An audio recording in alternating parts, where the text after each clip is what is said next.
E aí, galera, meu nome é Joyce. Meu nome é Cecília. A gente tá aqui pra fazer um trabalho de português da professora Tati, do IFRN. Linda, amo ela demais. Para de bobar, você não vai ganhar nota. E Cecília vai falar um pouco pra gente. Então, gente, para entender esse livro, como Joyce falou, a gente tem que entender o que foi o modernismo. O modernismo, ele tem 3 fases e esse livro ele faz parte da segunda fase do modernismo, que o modernismo ele deu início no século XX, no início, em 1922, com a Semana da Arte Moderna, porque os artistas da época queriam questionar o rumo que a arte estava tomando na sociedade. Porque a arte, ela não expressava a realidade, ela era uma coisa fantasiosa. E os artistas estavam cansados disso, então eles queriam que isso mudasse.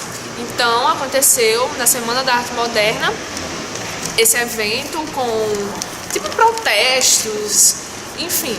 E esse livro, a característica principal dele é que ele faz parte da segunda geração do modernismo. Ele veio para consolidar, apresenta a estrutura dos poemas, são estruturas que consolidam geralmente este estilo. E também, para entender os poemas, tem que se entender o contexto das guerras que estavam acontecendo. Vai ser muito importante para vocês que vão ler se aprofundar um pouco, entender o que foi o modernismo, o que aconteceu, como as pessoas eram oprimidas no tempo que aconteceu, ele foi escrito no final da Primeira Guerra e no início da Segunda Guerra. Então, na verdade, o mundo ainda estava se recuperando da Primeira Guerra Mundial, estava dando início à Segunda Guerra, e aqui no Brasil, para assim, a coisa ficar mais bonita, o governo de Getúlio Vargas estava entrando aí em vigor, o que significa que a ditadura ela estava começando. Então, assim, o nosso querido amigo Carlos Drummond de Andrade ficou um pouco revoltado com isso, e entre os anos 1935 e 1945 ele fez esses poemas assim lindos, que realmente são bem profundos e retratam bem o que acontecia na época. Vai falar bastante sobre as guerras e o olhar de Carlos Drummond como poeta em relação ao que estava acontecendo, ao sentimento das pessoas que estavam ali presentes, o sentimento do próprio autor, né? Que é tanto que no próprio, o que chama muita atenção é o título do livro, que é O Sentimento do Mundo. A gente vai poder perceber um olhar crítico do autor em relação, nos poemas, em relação ao modernismo. Ele vai usar tudo isso para poder se expressar através dos poemas dele. Sim, esse aqui é a segunda obra dele. Tem a obra posterior, que é A Rosa do Povo, que é um pouco parecido. Nesse livro ele vai expor suas opiniões marxistas, de base marxistas.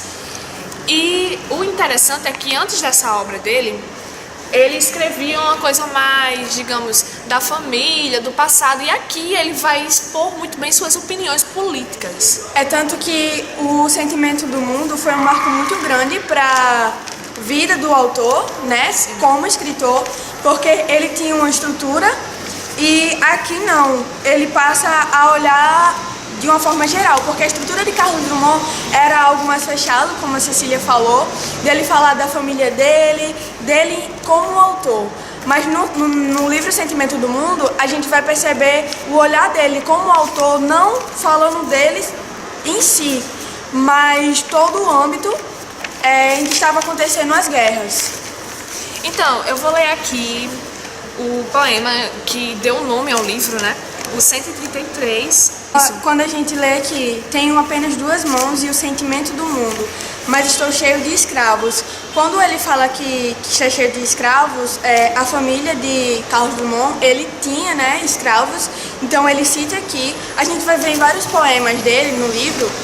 Quem não tem, gente, leiam, é muito importante, não só para o Enem, mas para o próprio conhecimento, porque conhecimento nunca é demais, né?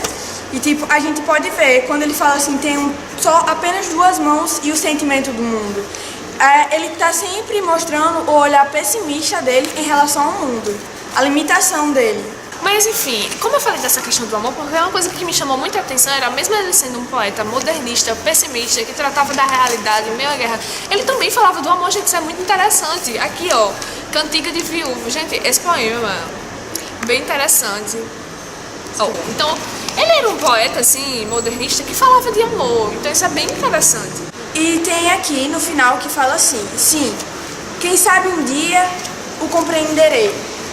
No poema O Operário do Mar, dá pra gente perceber que o operário em si, ele é retratado como um movimento socialista, que nem todas as classes trabalhadoras não eram divididas, mas todas deveriam ter oportunidade. E aqui o Carlos Drummond, ele fala das características do operário cansado, que ele não tinha tempo para perceber o que estava acontecendo à sua volta, ao seu redor. E Carlos Drummond, como autor, ele tenta entender a vida de um operário. É tanto que no final ele fala assim: sim, quem sabe um dia eu o compreenderei, né? Ele, como autor, querendo compreender a vida de um operário, porque o autor em si, ele pode escrever sobre algo, mas pra gente poder entender, a gente tem que viver. No poema, as lembranças da sua terra natal e de como ela tá agora.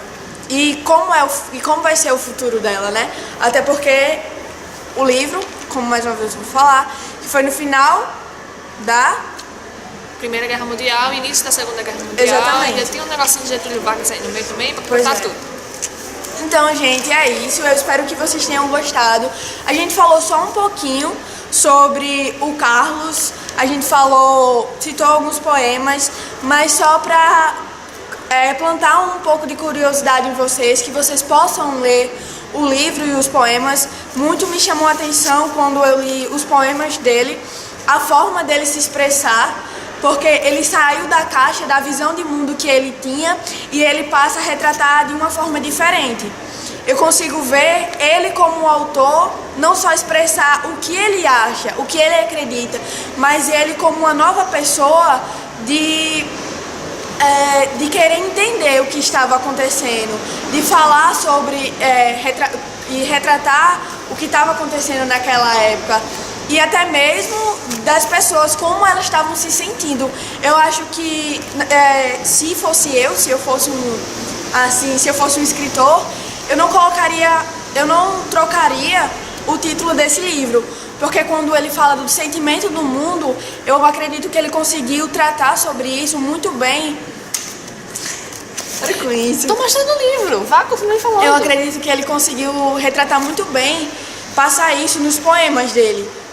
Quando ele fala do sentimento do mundo, ele fala do sentimento do operário, ele fala do sentimento dele como autor, ele fala do sentimento dele, das lembranças que ele tinha da sua terra, ele fala do sentimento das pessoas que estão passando pelas conturbações da sua cidade, de final de guerra, pós-guerra, pós-modernismo. Então, para quem não leu esse livro, gente, no Sebo vocês conseguem encontrar qualquer coisa, é barato, não é caro, vai ajudar bastante. É caro, mas vale a pena. Vai ajudar vocês no Enem, certo? Não só em vestibular, mas a entender mais as coisas da época. Exatamente. As coisas que se passavam, enfim. A forma, gente, que o autor se expressa. E entender mais sobre o modernismo também. Exatamente. A forma, gente, que o autor se expressa, não me corta, que o autor se expressa, ela vai mexer com vocês, vai fazer vocês pensarem, entenderem melhor o que aconteceu naquela época, como as pessoas elas se sentiram naquela época, porque não é um sentimento em si apenas, mas vocês vão entender um pouco o que aconteceu, pelo que as pessoas passaram, certo? Gente, e pra fechar fechando, vou aqui recitar um poema que chorei quando eu li, porque realmente é muito forte, e para vocês comprarem esse livro, vou recitar esse poema. Os ombros suportam o mundo. Chega um tempo em que não se diz mais meu Deus. Tempo de absoluta depuração. Tempo em que não se diz mais meu amor. Porque o amor resultou inútil. E os olhos não choram. E as mãos tecem apenas o rude trabalho. E o coração está seco. Em vão mulheres batem a porta. Não abrirás. Ficaste sozinho. A luz apagou-se. Mas na sombra teus olhos resplandecem enormes. És todo certeza, já não sabes sofrer, e nada esperas de teus amigos. Pouco importa, venha a velhice, que venha a velhice. Teus ombros suportam o mundo. E ele não pesa mais que a mão de uma criança. As guerras, as fomes, a discussão dentro dos edifícios provam apenas que a vida prossegue, e nem todos se libertaram ainda, alguns achando bárbaro o espetáculo. Preferiam os delicados morrer. Chega um tempo em que não adianta morrer. Chega um tempo em que a vida é uma ordem, a vida apenas sem mistificação. Pesadíssimo. Retrata um pouco sobre os dias de hoje, um pouco não, completamente. Eu acho que quando ele fala assim, provam apenas que a vida prossegue, isso me lembrou muito aquele que eu falei, que é Cota Zero, né? Aquele poema que eu falei eu acho não, gente. Pelo que as pessoas estavam passando em período de guerra, elas já não sabiam mais o que fazer. Elas esperavam um sol de vidro nascerem todos os dias, uma esperança, mas os ombros suportam o mundo. Acredito que chegou um tempo, acredito não, com certeza, chegou um tempo no qual elas já não suportavam mais, porque elas viam as pessoas de classe maior, soldados, em suas casas, enquanto classe menores de trabalhadores estavam nas ruas desesperados. Então eu acredito que é isso. Provam apenas que a vida prossegue e nem todos se libertaram ainda. É aquela coisa, a vida segue ou o automóvel parou? Acho que é isso, né? É isso, gente. Tchau. Tenho apenas 2 mãos e o sentimento do mundo, mas estou cheio de escravos. Minhas lembranças escorrem e o corpo transige na influência do amor. Quando me levantar, o sol estará morto e saqueado. Eu mesmo estarei morto. Morto meu desejo. Morto o pântano sem acordes. Os camaradas não disseram que havia uma guerra e era necessário trazer fogo e alimento. Sinto-me disperso, anterior a fronteiras. Humildemente vos peço que me perdoes. Quando os corpos passarem, eu ficarei sozinho.